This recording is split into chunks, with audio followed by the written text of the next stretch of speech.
Hello friends, welcome back to my channel. So today we're going to be talking about the culture, travel, and identity piece that I've been working on. I've been calling it my heritage piece. Which is a whole lot easier to say than the other. But y'all know in my last video, we talked about how I got invited to that art exhibition at the college and then disinvited in the same day, which was kind of funny. So, anyways, I really liked the theme of the art exhibition and I still wanted to do it myself. So, here we are. And a few years ago, I did my Ancestry DNA, and it was really fun and it was a really meaningful journey for me. And the fact that I'm now getting to represent that in an art piece, it means a lot. It's really special. And I've really enjoyed all the research that I've done over the last week on these different cultures and countries. And I wanted to share that with you guys. So I wrote an entire script for this piece. And this is like my 20 some odd time trying to record this audio because like I was reading from the script and I kept messing up and I kept coughing or clearing my throat. And then I kept stumbling over my words and stuttering and blah, blah, blah, blah. And like I kept re-recording and trying to read the script and this, that, and the other. And finally my husband came in and he goes, "You have got to stop. Okay." And I was like, "What?" And he goes, "You need to take a break for starters. And secondly, you sound like a robot." And I was like, "What are you talking about?" And he said, "You read like a robot. It's so boring." And I was like, "Leave me alone." And he was like, "There's no emotion in your voice." He says, "It's so monetary." And he said, "You sound like you're giving a seminar at a college."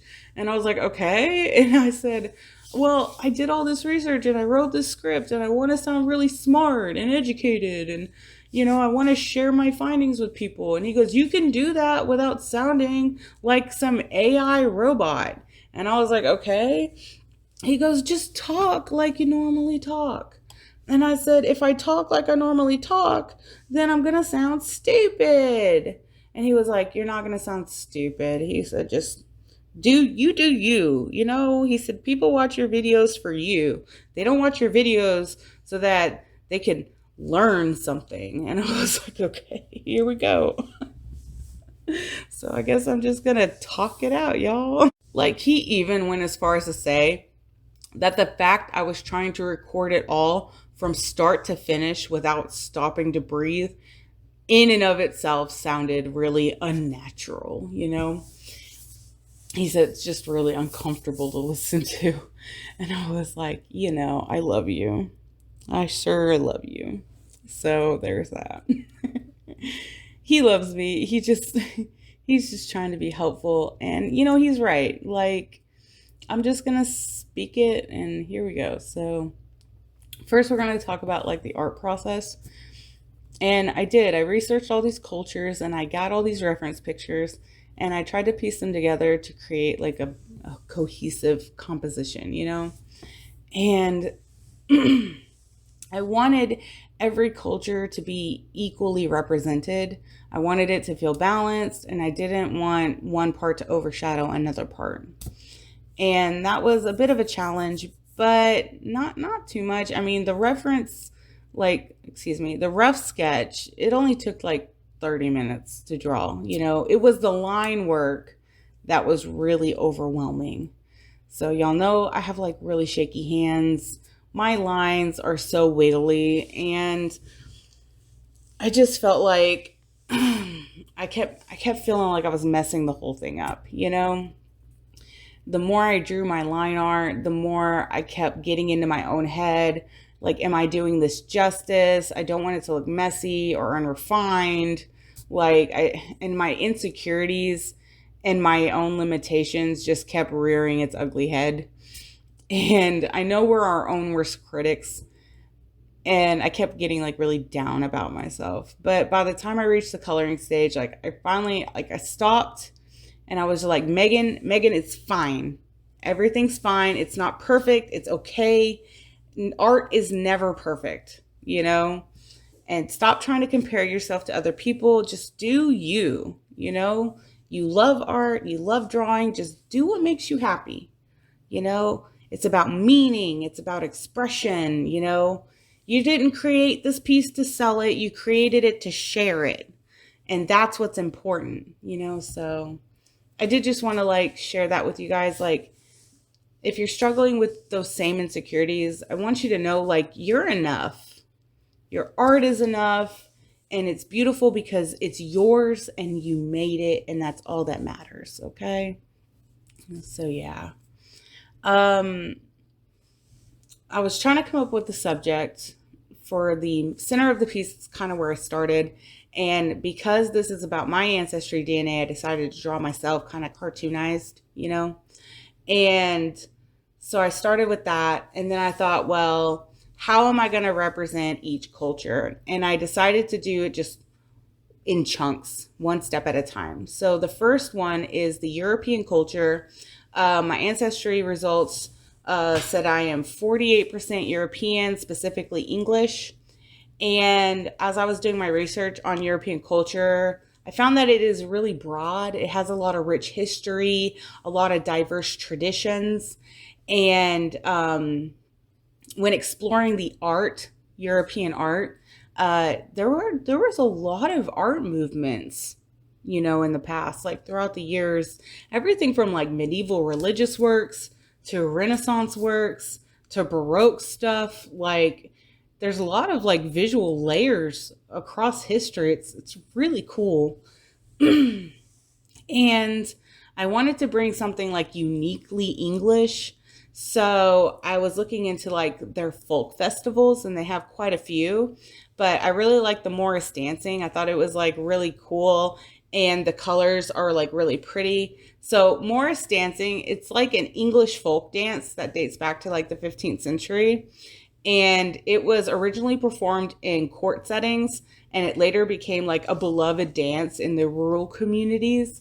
And it has like a lot of really fun, colorful costumes, and it's visually striking. And that's what kind of drew me to it, you know? And so I thought, well, my character, I'm going to have her wearing one of those Morris costumes. And I found a reference picture of these women. They were wearing like blue tops with like these patterned bottoms, and they're holding handkerchiefs, and they have flowers in their hair. And then I also found another picture of people wearing animal costumes, and they had like sheeps and bulls and horses and boars. And I really like cows a lot, so I decided to put the bull in the piece. And I'm also a Taurus, so I thought that was another special element to add as well. And then I went and looked at some like attractions around Europe that you could visit. And I came across these old ruins in England, and I thought they were like really cool looking. So I tried to draw that element in the background behind the bull. And then I thought, well, how am I going to color all of this? And I decided to look at some English artists, and I came across David Hockney. So he was an influential British artist out of the 20th and 21st centuries, and he was part of the pop art movement. And his work is really colorful, and it has depictions of like everyday life. And at one point he had moved to California, and he did an entire Southern California series. And I just thought like the colors and style of his work would really complement the liveliness of the Morris dancing. And if you look at Hockney's work, it's like really flowy, you know? It is a very simple style. I mean, it's kind of giving middle school, you know what I mean? But the colors are very rich. Everything flows. There's a lot of patterning and textures in there. And it kind of reminded me a little bit of like Starry Night, and which is also like a European piece. So I think it like originated in France. don't get me lying. Who the heck painted Starry Night? Hold on, I'm going like I should know this. Starry Night painting. Oh, Van Gogh. I knew that. Anyway, so yeah, I thought that was really fun, and I wanted to incorporate that into the artwork. Um, so anyway, now we're gonna get into the heritage, the Scottish heritage. So I'm 24% Scottish, and when I think of Scotland, I immediately think of Nessie. And I did do a little bit of research on Nessie. So it's a creature in Scottish folklore, and its sightings do date back all the way to like ancient stone carvings by the Picts. I don't know who the Picts are, but I read it, so I put it in my script. And one of the earliest written accounts was from the 7th century autobiography of St. Columba, who reportedly ordered Nessie back into the water at one point. So I decided to draw Nessie as a plesiosaur. At that point, I was just kind of thinking, like, do I want to go dinosaur or do I want to do like a serpent? I decided to go with the dinosaur thing. I really love dinosaurs, and plesiosaurs are like really cool looking. And I decided to dress it in like the Highland dress, and I wanted it to be like holding the bagpipes. And drawing those bagpipes was a big pain in the butt. So, but I did it, and it looks fine. It's fine. Everything's fine.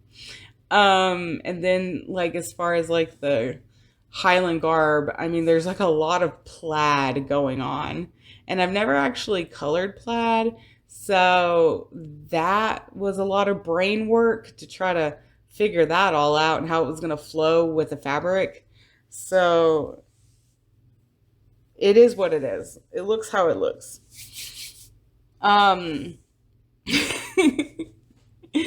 so anyway, I tried to combine the folklore with the fashion and the music, and that's how we ended up with Nessie wearing Highland garb. I did like designing Nessie's face, and I did put a little hat on his head, and I thought that was really cute. Okay. So now we're getting into the Nordic influences in the project. So I am 6% shared between Wales, Sweden, and Denmark. And while I was researching these areas, the Dala horse from Sweden really stood out to me. It is so stinking cute. I love everything about it. It's adorable. I love it's like usually red, and it has like all these really pretty like a saddle, and that the way it's painted and designed is just precious. I just thought it was so stinking cute. So then I did a little bit of research on the Dollar Horse, and it started out as a wooden children's toy, which evolved into a really cherished symbol of strength and heritage for the Swedish people. And that style of painting on it, it's called Kurbit's painting, and that's what decorates the horse.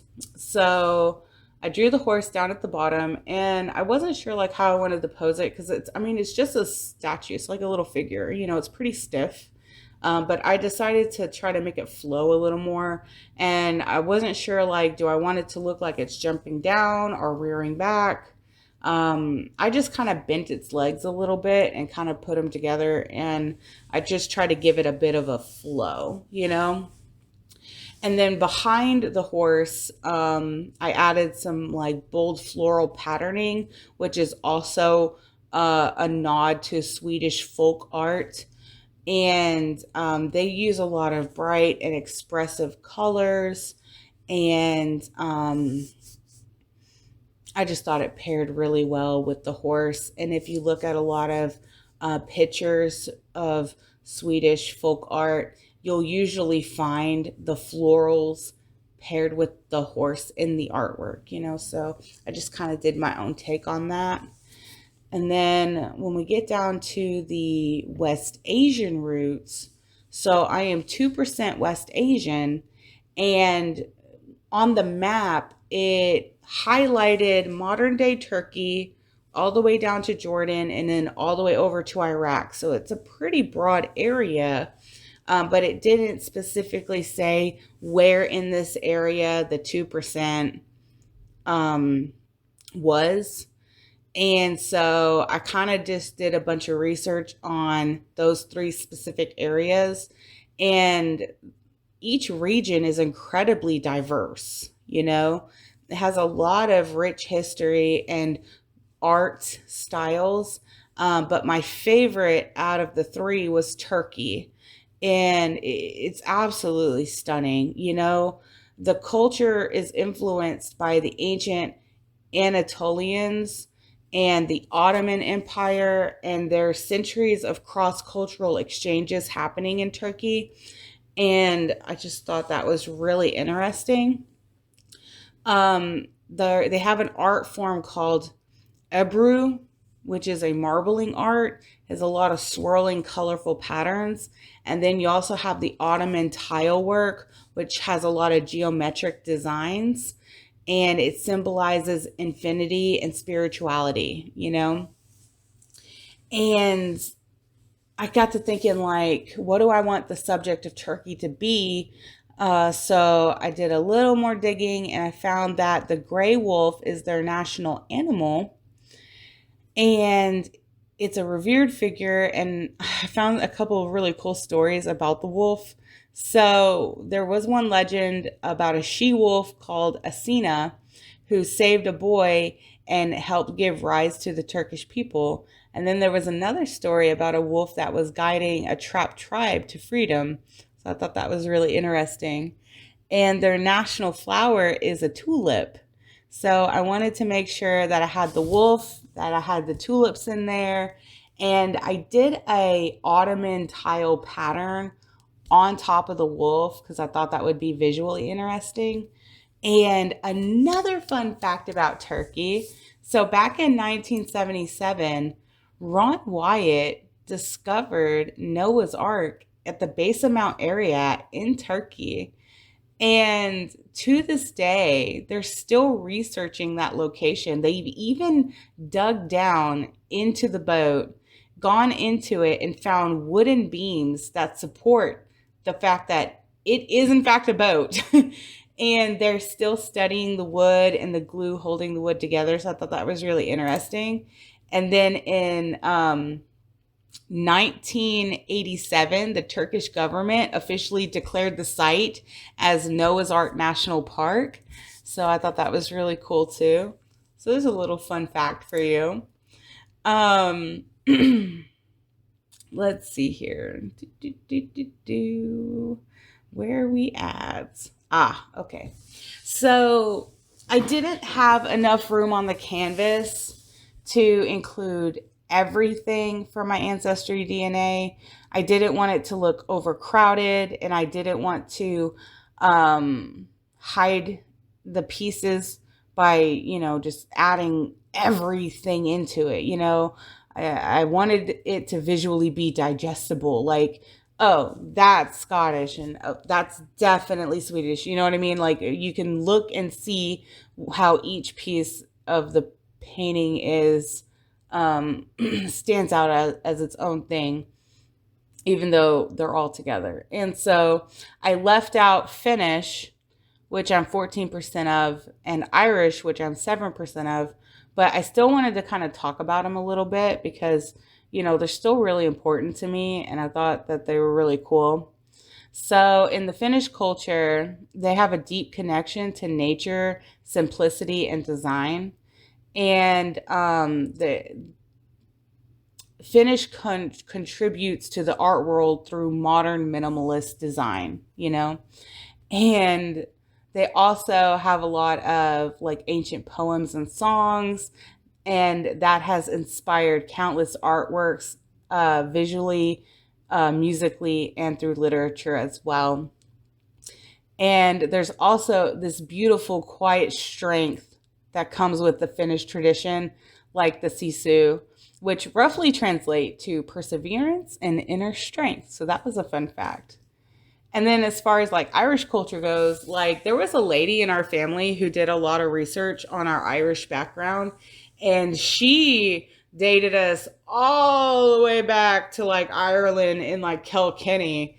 And like the dudes who had come over to America, like they were originally called the Fitzgeralds, and then they changed their last name to Barron. And it was supposed to be Baron with one R, but then it turned into Baron with two R's. And she like made an entire website with like all this information. It was really cool. She put a lot of work into it. So I already knew a little bit about like some backstory on our Irish heritage. Um, but I still wanted to do some research on it as a culture in and of itself. And I found out that like Irish art is deeply connected to its Celtic roots. And so Celtic, it's got a lot of like intricate knot work and excuse me. There was a lot of metal work from like the early medieval period. There's a lot of swirling patterns and sacred symbols. And you can still see it today in like jewelry and tattoos and decorative arts. So I thought that was really interesting. The culture has a lot of resilience and they have a great sense of humor and a poetic soul. So I thought that was really cool. And yeah, they funny. They some funny people. So one of my favorite YouTubers is Call Me Kevin, and he's like 100% Irish. He did his Ancestry DNA and found out he's 100% Irish, which I thought that was so interesting because like it's 2025. Literally no one on this planet is 100% of anything. We're all a bunch of mutts. Not Call Me Kevin. 100% Irish. He is so freaking funny. He cracks me up so much. And then there's like another one on like TikTok that I watch, and like him and his dad and his mom are always doing a bunch of funny jokes and skits and stuff. And yeah, they're crazy. So yeah, I didn't add the Finnish and the Irish to the piece, but I still wanted to kind of chat about them a little bit. But overall, like I did have a really good time doing the research and learning some new stuff, and I wanted to share all that with you. And I am proud of how the overall piece turned out. Yes, I wish it could be prettier. Yes, I wish it could be perfect, but none of my work is perfect. Like none of it is, you know? And like I've always said, I can only do what I can do, you know? And I have to like where I am today. I have to be proud of where I am today because I have grown a lot over the years as an artist. And while no, I'm not perfect, there's a sense of joy in the things that I make, and that I like to experiment with different styles, and I like to play around with colors, and I like to just think outside the box with things, and I don't ever want to feel like I'm stagnant doing the same thing over and over again, you know? So yeah, I like to play around with stuff, and this was a really great piece to experiment and play around with different things, you know? So I do like how it turned out.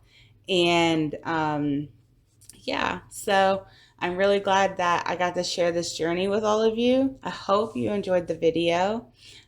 Feel free to share your cultural stories down in the comments. I would love to read them and chat with you about them. I'd love to hear about how you connect with your heritage. And until next time, I'll catch you later. I love you guys. Bye.